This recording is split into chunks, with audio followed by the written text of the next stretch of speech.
deal. Make no mistake about it, folks. Every time the owners came to the table and said, fine, we'll increase the salary cap to this, you can thank Caitlin Clark. Every time the owner said, fine, we'll pay for your housing again, you can thank Caitlin Clark. Every time the owner said, shoot, we really don't want to come up off this 15% number, but you know what? We'll move a little bit. You can thank CC22. Every single raise, every housing allowance, every percentage point of revenue sharing that just got negotiated in this new WNBA collective bargaining agreement, there's one name behind all of it, and the players know it. The owners know it, the media definitely knows it. But here's what makes this fascinating. Watch how carefully everyone's dancing around actually saying it out loud. And on the player side, the only reason why they had the battery in the back that they had was because of Caitlin Clark's impact. All of the numbers and the metrics that the players could point to, do you see these ratings? Well, Caitlin Clark effect. Do you see this attendance? Well, Caitlin Clark effect. Do you see the social media impressions? Well, Caitlin Clark effect. This is called this Caitlin Clark stimulus package, and it will go down as such. He's not wrong. The timing here is impossible to ignore. This CBA negotiation has been in the works for months, but the leverage the players walked in with, that all materialized in one season. April through September 2024, the Caitlin Clark effect gave the players union ammunition they've never had before. Concrete numbers, undeniable ratings, sold-out arenas in cities that couldn't give away tickets 2 years ago. But here's where it gets interesting. The players came to the table asking for a $9.5 million salary cap. They wanted 30% revenue sharing, and when the dust settled on January 14, 2025, they walked away with $7 million and roughly 20%. So did they win, or did they get played? Per ESPN sources, reported by first, Shams Charania. They hate him right now. They hate Shams right now because the WNBA media, you got Alexa, Annie, Doug, Jackie, they were sitting outside the hotel waiting for the scoop. Oopsie. Oopsie. Oopsie. Shams got it first. New salary cap starting at $7 million, up from $1.5 million. Nice. Average revenue share of nearly 20% across the deal. Let's break down what actually changed. The salary cap jumped from $1.5 million to $7 million. That's a 467% increase. The Supermax contract went from roughly $241,000 to $1.4 million. Average salary climbed from approximately $75,000 to $600,000. And the minimum salary more than doubled from $62,000 to over $300,000. On paper, these are transformational numbers, life-changing money for players who were working second jobs overseas just to make ends meet. But context matters here.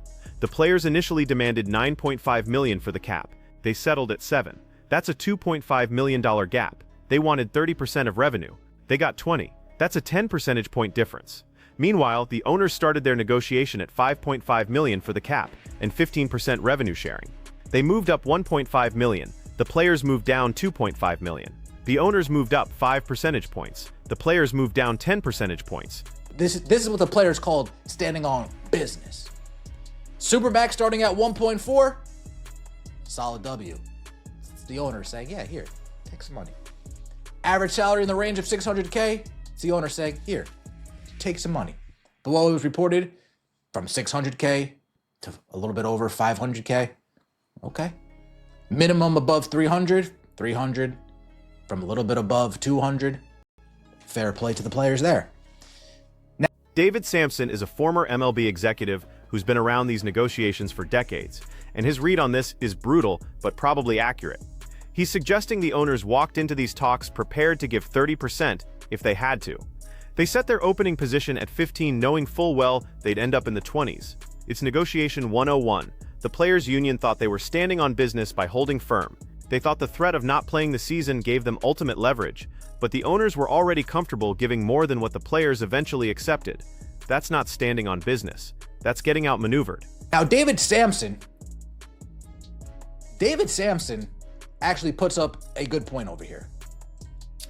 That, you know what, maybe the owners were willing to give up a little bit more, but let's take a listen. because that's a fight that you're going to have when you get a percentage of revenue that is fixed.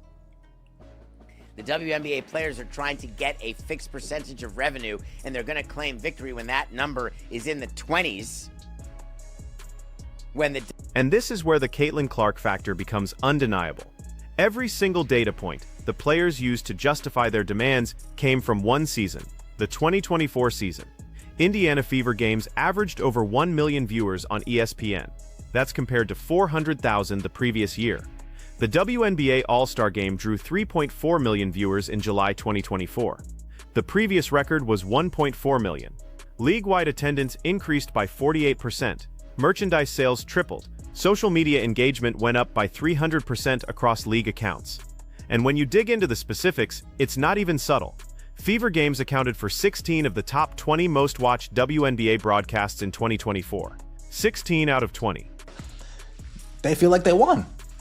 They feel like that. Maybe Dave Sampson's right. Maybe the owner is worse saying, yeah, I mean, I guess we could go to 30 if we really need to. But no, we're going to sit here at just 15. We're going to sit here at just 15. And we're going to get you to our number.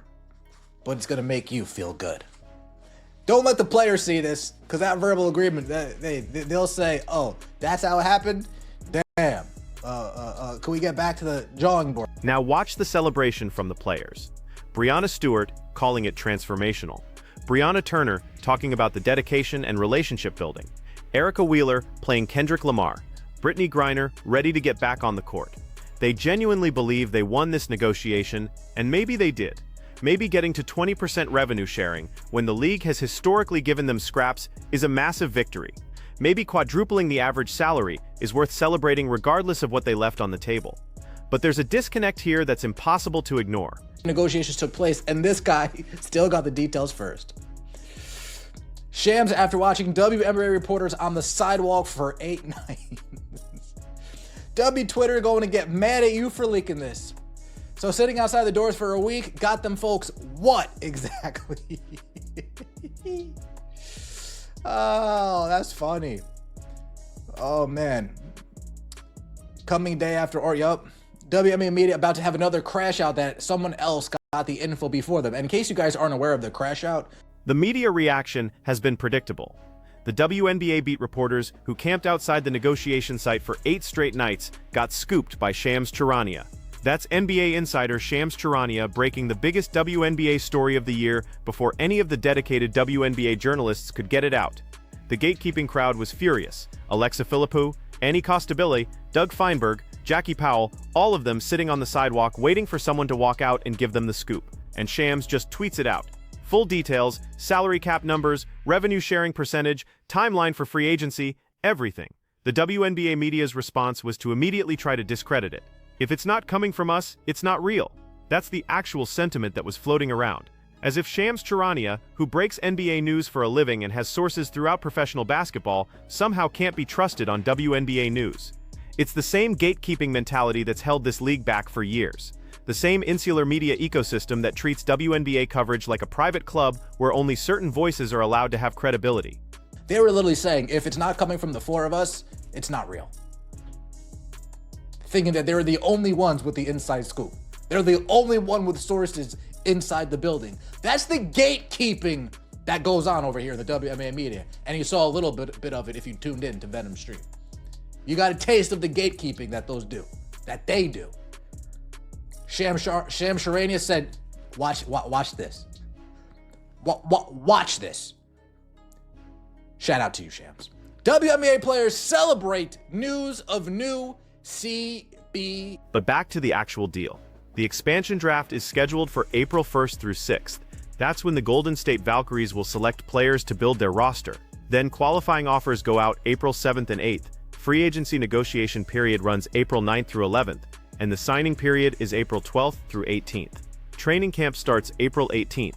18 straight days of absolute chaos. Front offices that can move fast and think strategically are going to dominate this offseason, because the new salary cap changes everything about team construction. You can't just run back the same roster with bigger contracts. The math doesn't work anymore. Teams are going to have to make hard decisions about which players are worth supermax money versus which players are replaceable at the new minimum salary. And with only a few days to negotiate before the signing period opens, there's no time for prolonged back and forth. You either make your offer and close the deal immediately, or someone else will. Players that you need at a reasonable price. You sign the right players to fit your team. Just so you guys are reminded, here are some unrestricted free agents. Unrestricted, that means anybody can go after. So technically, Feeder could go after A'ja Wilson, technically. They could go after Fee, technically.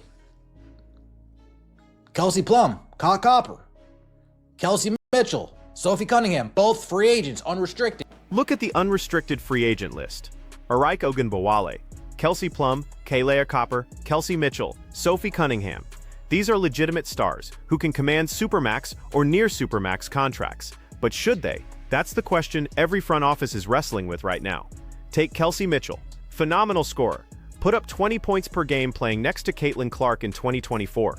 She's going to ask for a supermax contract, and she probably deserves it based on her production. But here's the problem. How much of that production was because of Caitlin Clark's gravity? How much easier were Mitchell's shots because defenses were selling out to stop Clark? If you're a team like Dallas or Los Angeles, looking at Mitchell in free agency, you have to ask yourself whether she can replicate that production without an all-world point guard creating advantages for her. And you have to answer that question in about 48 hours during the negotiation period. No pressure. And that's exactly what has happened. New York Liberty forward Breanna Stewart, the deal is going to be transformational. It's going to build up and help create a system where everybody's getting exactly what they deserve and more from on the court and the off court aspects. Just excited that we can tell our fans that we're going to be back. Brianna Turner, Indiana Fever, ex-forward, Brianna Turner. I truly didn't recognize the dedication and time it takes to build relationships and truly listen to the needs and wants of union members. This process was so eye-opening to me. It's been a true honor to help advocate for the past, present, and future. Caitlin Clark's statement about the deal is telling. She specifically mentions that players like her will feel the impact most. She's talking about the new minimum salary and the improved baseline benefits, housing stipends, better travel accommodations, healthcare improvements, the stuff that affects every player on every roster, not just the stars making supermax money. That's actually a mature perspective from someone who's about to sign the biggest contract in league history when her rookie deal expires. She could have focused entirely on the supermax going to $1.4 million. Instead, she's highlighting the rising tide that lifts all boats. The $300,000 minimum salary means even the 12th player on the bench is making legitimate professional athlete money. But here's what she's not saying. None of this happens without her. The leverage that allowed the union to negotiate these baseline improvements came directly from the ratings and revenue she generated. The owners agreed to these concessions because they're projecting continued growth, and that growth projection is built on the assumption that Caitlin Clark remains the face of the league for the next decade. Seattle Storm guard Lexi Brown responding to Washington Mystics forward Alicia Clark on Threads, and that's how you stand on business. They came down more than the owners in rev share. They came down more than the owners in salary cap. But you know what? You got the 20%, like the owner. Like Dave Sampson said, you know what? You got your 20%. This makes you feel good. Then let's wrap this up and sign on the dotted line. Erica Wheeler said, Alexa, play We Gonna Be Alright by Kendrick. Brittany Griner said, let's hoop. Let me know your thoughts in the comment section below. I appreciate all of the support. It feels good knowing that we're going to have a season, knowing that we are. So let's address the elephant in the room. Should Caitlin Clark get a special provision in this CBA? Some kind of designated player exception that allows Indiana to pay her above the supermax without it counting fully against the cap? The NBA has designated player extensions. Major League Soccer has designated players who can be paid outside the salary cap structure. Why not the WNBA? Because here's the reality. Caitlin Clark is not going to be satisfied making $1.4 million per year when she's generating hundreds of millions in revenue for the league. Her Nike deal alone is worth $28 million over 8 years. She makes more from one endorsement than she'll make in salary over her entire WNBA career under this new CBA. At some point, probably around 2027 when her rookie contract expires and she signs that first major extension, this conversation is going to come up again. And the league is going to have to decide whether they create a special mechanism to pay their transcendent star or whether they risk losing her to overseas leagues that will absolutely back up the truck. The Chinese Basketball Association would pay her $10 million a year in a heartbeat. European leagues would restructure their entire financial model to sign her. Even non-basketball opportunities, she could retire tomorrow and make more money as a full-time content creator and endorsement athlete than she'll ever make playing professional basketball under this CBA. The Players Union fought hard to get to 20% revenue sharing. they celebrated this deal as transformational. But they may have just set up a scenario where their biggest star, the player who made all of this possible, decides the juice isn't worth the squeeze. And if Caitlin Clark walks away from the WNBA in 3 years because she can make exponentially more money doing literally anything else, this entire CBA falls apart. Because those revenue projections the owners agreed to, they're based on her being in the league. Those attendance numbers that justified the salary increases, they're driven by her drawing power. Those TV ratings that convinced ESPN to increase their rights fee, they're predicated on Caitlin Clark playing 70-plus games per year across regular season and playoffs. Take her out of the equation, and suddenly that $7 million salary cap looks unsustainable. That 20% revenue share becomes a burden instead of a victory. The whole economic model of the new CBA is built on the foundation of one player's continued participation and star power. And that player just watched the union negotiate a deal where she'll make $1.4 million at her absolute peak, while generating revenue that would justify paying her 10 times that amount in any other professional sports league. She's not stupid. She can do the math. And at some point, she's going to ask herself why she's leaving money on the table to play in a league that structurally cannot compensate her fairly for the value she creates. The players are celebrating this CBA as if they won. The owners are quietly satisfied because they got the players to come down more than they went up. And Caitlin Clark is sitting there watching all of this, knowing that she's the reason any of it was possible, and realizing that the system still doesn't have a mechanism to pay her what she's actually worth. That's not standing on business. That's not a victory. That's a ticking time bomb that's going to explode the next time the WNBA sits down to negotiate a collective bargaining agreement. And by then, it might be too late to keep the player who changed everything from walking away to pursue opportunities that actually reflect her market value. So yeah, call it the Caitlin Clark stimulus package, because that's exactly what it is. Every dollar in this deal, every percentage point of revenue sharing, every improved benefit and salary increase, it all traces back to one player's impact on the league's bottom line. The players know it. The owners know it. And most importantly, Caitlin Clark knows it. The question is what happens when she decides to do something about it,